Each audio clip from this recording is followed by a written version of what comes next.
Thank you as well to Power FM for the invitation to speak. I'm incredibly nervous because this is something I didn't think I'd ever have to be doing. So last night I was trying to figure out, what do I say? How do you pick a moment? How do you pick a memory? Do I tell you about the time we went down to Cape Town for a studio mix shoot and we thought we could sneak into the stadium, but somehow we took the wrong turn and ran into a couple of hundred, probably if not like 1,000 kids who saw us in the van and mobbed the van we were in. And the only person they wanted to hear from was Bob. And the only person who could calm them down by jumping on top of the van was Bob and saying to them, please guys, we need to get in so we can actually get the show started. And eventually they kind of calmed down and let us through. Or do I tell you about the time we were in Nelspruit for another show? Finished the show, it was great, it was successful, and we were headed back to the bus with security, and maybe 2,000 kids, 2,000 people around us, and someone grabbed Bob's favorite 2-pack cap off of his head and disappeared. And before we could say anything, Bob turned around and ran into this crowd of a couple of thousand people, and we were all like, what is he doing? And security turned around and ran off after him to try and help him. Couple of minutes, he came back, cap in hand, and he was like, not my 2-pack cap. Not gonna happen. And we were like, but weren't you worried? He was like, nah, I had to get it back. But I think what I wanted to share with you was something that spoke to the kind of person he was. So on the show, probably after a year or two doing it, I was stalked on the show. There was an individual who used to come to the SABC and wait for me after the show every week, every Friday. And at the time, like I said, we were both young, but particularly myself, I was like 19, 20, and I just didn't know how to handle this. And Bob made it his personal responsibility every week after the show to make sure that I got home safely. Whether that meant if he had the time, he would give me the lift himself to make sure I got home, or if he didn't, he'd make sure somebody took responsibility to ensure that I got home. And then he would check on me as well.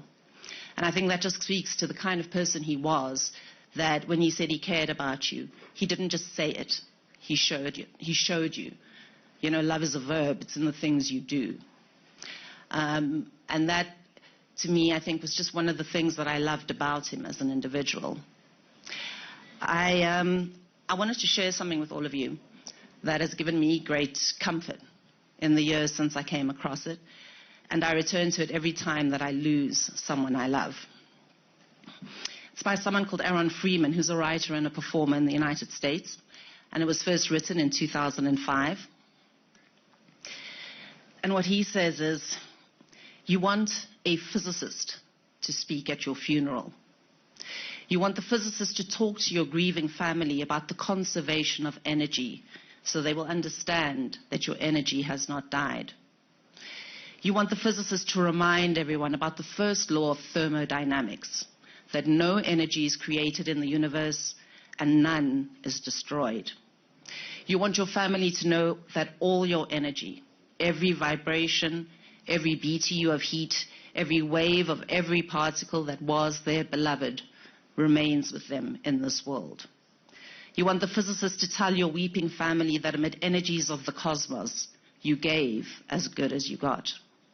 That all the photons that ever bounced off his face, all the particles whose paths were interrupted by his smile, by the touch of his hand, hundreds of trillions of particles have raced off like children, their ways forever changed by him. And as your widow rocks in the arms of a loving family, may the physicist let her know that all the photons that bounced from you were gathered in the particle detectors that are her eyes, that those photons created within her constellations of electromagnetically charged neurons whose energy will go on forever. And the physicist will remind the congregation of how much of all our energy is given off as heat. There may be a few fanning themselves with their programs, as he says it, and he will tell them that the warmth that flowed through you in life is still here, still part of all that we are, even as we who mourn continue in the heat of our own lives.